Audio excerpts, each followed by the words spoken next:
اشرف يلف عرضيه، لكن هنا على طول التغطيه مروان اللي سددت في الدقيقه الثانيه. شفنا كره طاو ولكن تعود مره ثانيه المنتخب المصري، وانتظار القادم ان شاء الله ومحاوله ولمسه تحرك المره دي الضغط، وعلى طول واجد فورمان امامنا هنا يعني في مواجهه ما بين المكسيكي خافينا جاي يا ولد على المرور، مرور حلو قوي ورايح، ولكن هنا على طول تدخل وحكم اللقاء إيريك أوتوجو من اصحاب الخبرات الكبيره، الحكم الجابوني اللي حكم في 2012 و2013 وايضا في 2015 و2017 كان ادار مباراه مصر والمغرب في هذه البطوله. ضغط على طول محمد الشناوي يستخدم القدم يبعد الكره الاماميه، عوده على طول عبد الله السعيد مع نادي الزمالك 14 هدف في هذا العام مع نادي الزمالك في لقاءات الدوري. الكره الملفوفه قويه قوي من عبد الله الى خارج الملعب. شوف في الجنب اليمين دايما هنلاقي اللاعب اللي بيكمل، اللاعب ماكينسي امامنا بيكمل دايما في الجنب اليمين ماكينسي، ويتحرك له امامنا هنا اللاعب زونجو،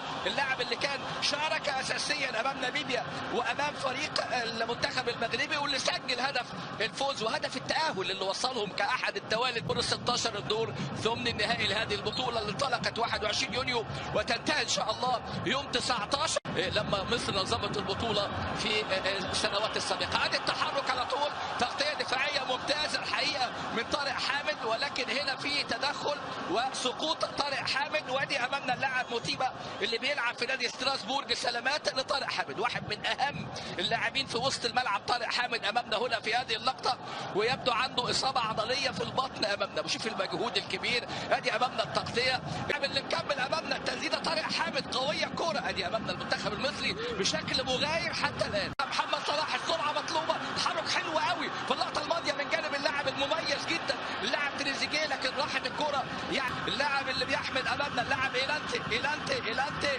لاعب بيت فيست امامنا الجنوب افريقي. ادي التحرك من فورمان، صلاح الكره السريعه المساحات، لكن امامنا هو الرقابه من جانب اللاعب إيلانتي عدى محمد صلاح يلعبها حلوه قوي ما بين 12 دقيقه. المنتخب المصري رتم وايقاع اللعب، لكن كره طويله ما يلحقهاش تريزيجيه وتنقذوا فيها بهدف زونجو امام منتخب ناميبيا.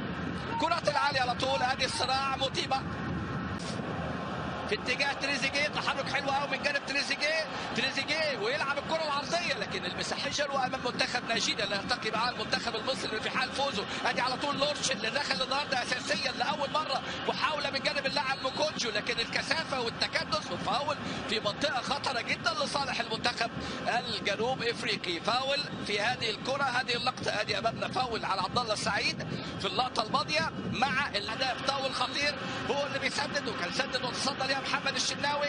طاو ومواجهه مع الشناوي وتسديده يا ولد محمد الشناوي بيزود على عرينه هنا في هذه اللقطه في مرمى المنتخب المصري. ملعوبه حلوه قوي من طاو اللي سدد 3 مرات، مرتين شالها له محمد الشناوي، لكن بتوقع ببراعه بالخطوات الصحيحه اللي بيحاول، وركنيه لصالح المنتخب الجنوبي افريقي. لورش عاملها قويه بعيده قوي لانتي الكرات العاليه خطره. يا عيني على اللقطه، يا عيني على الاجاده هنا في هذه الكره. محمد الشناوي يحمي عرينه للمره الثانيه باجاده كبيره، وبهذه اللقطه 3 على 2 وبقى 3 على 3. يروح محمد صلاح وهي بالشمال يلعبها حلوه، تريزيجيه في البعيده يا راجل في البعيده تريزيجيه، لكن يضيع. لكن هجمه حلوه وهجمه مع اندفاع المنتخب، لكن طارق حامد شوف امامنا ما شدتش، ومحمد صلاح انطلق في هذه اللقطه. وتريزيجيه مروان افريقي اللي بدا يضغط على المنتخب المصري واللي بيطمع في تحقيق المفاجاه في لقاء اليوم. نتائج طبعا المميزه للمنتخب المصري مره ثانيه، التحرك المره دي وادي ضغط واداء المصري في تطور في مباراه اليوم مع الاحلام والطموحات. وفاول تريزيجيه ضيع، لكن عندك الاحساس ان ممكن سجل في المباراه الافتتاحيه هدف من الاهداف الجميله اللي بيحاول امامنا هنا بعد الهجمه المصريه الجميله وبالكعب. لكن شوف امامنا طارق حامد كانت من جانب طاو في كورتين مع الشناوي والفاول اللي انقذه، وادي واحده في العمق والهدف الاول وتدخل في اللقطه الماضيه. التغطيه الدفاعيه على طول هنلحظ اللاعب ماكوانزي رقم 2 و14 اللاعب هولات شويو في هذه اللمسه. حلوه برافو يا مروان. البطوله بهذا الشكل بهذه الكيفيه، كره ملعوبه حلوه منتخبنا، لكن على طول التغطيه الدفاعيه. كان المهام والامور الفنيه تعود للجهاز الفني، المهام اللي مكلف فيها خطيره. الكره خطره جدا. ادي اللاعب لورش اللي بقول لحضراتكم واحد من مفاجآت التشكيل، غاب زواني فلعب امامنا لورش اهو. بص حضراتكم الراجل ده بيدخل في العمق. لازم المنتخب المصري ياخد نجم الجانرز، نجم الارسنال اللي محتاج دعم وتشجيع، عبد الله السعيد نجم بيراميدز، الى طارق حامد نجم نادي المهمه اللي ممكن تتكرر. وادي تمريره بينيه يا ولد احمد الشناوي اختار القدم بحل رائع وبفدائيه وباخطاء نتمنى ان لا تتكرر امامنا. ادي الكره الملعوبه والشناوي نجم الشوط الاول، لان المنتخب المصري فيه مشاكل وفيه ثغرات. محاولات المنتخب المصري اللي نقدر نقول منتخب جنوب افريقيا فرض على المنتخب المصري في لعبه اسهل من كده. محمد صلاح هيختار الصعب، وقبل كده برضو النني اختار التمريره الصعبه، لكن عوده الكره امامنا استلام من صلاح فوتها امامنا. تدخل وبانذار بقى، تدخل وبانذار، لازم انذار. ادي امامنا ايريك اوتوجو يدي انذار امامنا الرقم 18 لاعب اللي امامنا هو اللاعب سيفيسو ايلانتي اللاعب نادي بيت اللي بيلعب لقائه الدوري رقم 18. تدخل عنيف مع محمد صلاح وانذار للاعب ايلانتي. تدخل وبجواره عبد الله. محمد صلاح يسدد لكن الى خارج الملعب، تطلع الكوره الى ركله مرمى. كوره في الدقيقه 45 بخلاف الوقت البدل الضائع في الشوط الاول اللي ما زال تعادل سلبي حتى الان في استاد القاهره. ادي كره محمد صلاح، تسديده قويه لكن على طول الكره تبقى. في هذه اللحظات بيعلن ايريك اوتوجو الشوط الاول تعادل السلبي هنا في لقاء دور ال 16 ما بين مصر. جت استحواذ منتخب مصر وصل ل 67% مقابل 33% لمنتخب جنوب افريقيا. الشوط الثاني بينطلق انطلاقه بالخطير لورش منتخب جنوب افريقيا، المنتخب المحترم الحقيقه الممتع في ادائه يعني بالمنتخبات. كوره عدت المنتخب المصري، حاول امامنا هنا مسانده. ادي امامنا النني،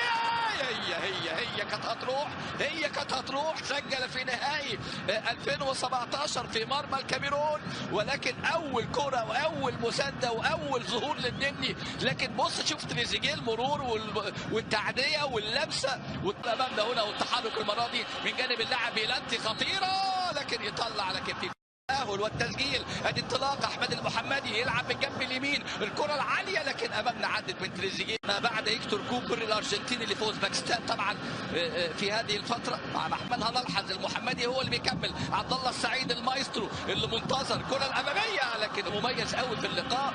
منهم الفاول اللي شاله الشناوي، قبلها الكره اللي سددها ايضا طاو، ومره الكره خطره قوي كانت منذ يعني دقائق الشوط الاول الاخيره كانت في اتجاه اللاعب لورش. وادي امامنا المره دي اللاعب زونجو اللي بيلعب هذه الكره الاماميه في اتجاه اللاعب ماكيتزا اللي امامنا هو اللاعب ماكيتزي اللي بينطلق لاعب كيف. هي على شمالك لكن قنبله ترتد المره دي، وقافلين جنوب افريقيا في الكرات الماضيه. كره ملعوبه بشكل مرور اول ومرور ثاني، عمل حلو قوي ايمن اشرف، لمسه حلوه نقله حلوه. ادي احمد علي يا ولد في اول كره في اول كره عنده الشجاعه وعنده الرؤيه وعنده الرغبه انه يروح للمرمى. واحده من احمد علي اللي حل بديلا لمروان امامنا بعد هجمه الى محمد صلاح. ادي محمد صلاح فرس الرهان لكره القدم المصريه، لكن دائما وابدا يلاقي وسط الملعب موكوتشو راح في واحده وسدد موكوتشو لمسه المره دي اللي طاو لكن برافو الادوار الدفاعيه. يلعبها الكره الساقطه هنا، رقابه مهمه في الكرات الثابته امامنا هنا. محاوله لكن يطمع فيها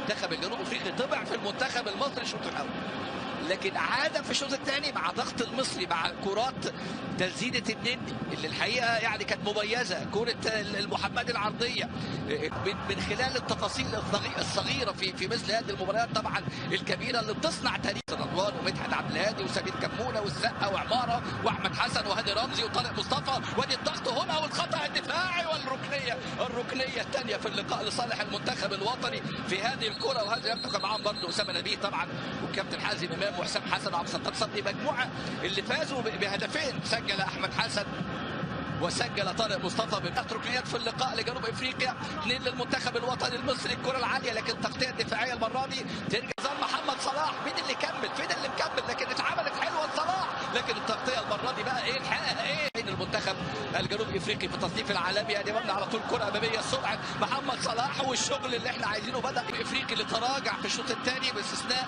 كره ايلانتي الكره العاليه الكرات العاليه الخطيره خطره جدا من اللاعب امامنا اولاد شويو الى خارج الملعب.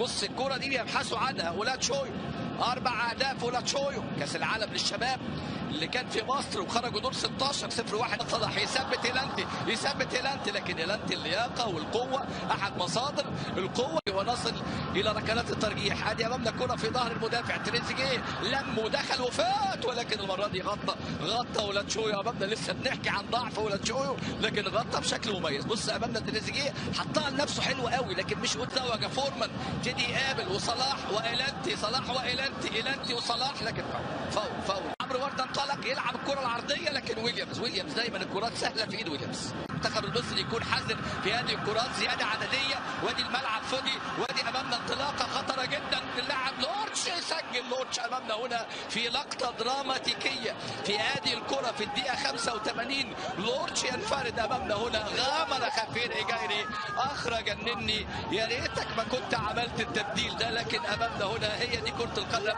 هي دي احكامها، وهدف ياتي في هذه اللقطه من خلال خطا فضي وسط الملعب. انطلق امامنا هنا مفاجاه اللقاء، لورتش خد التمريره من اللاعب امامنا هو اللي مرره اللاعب موتيبا في هذه الكره وهذه اللقطه. بص موتيبا وتاو والتحرك المره دي، فين التغطيه الدفاعيه، فين التمركز امامنا هنا. اتقطعت الكره، اتعملت هجمه مرتده، مثل الانطلاق والوصول.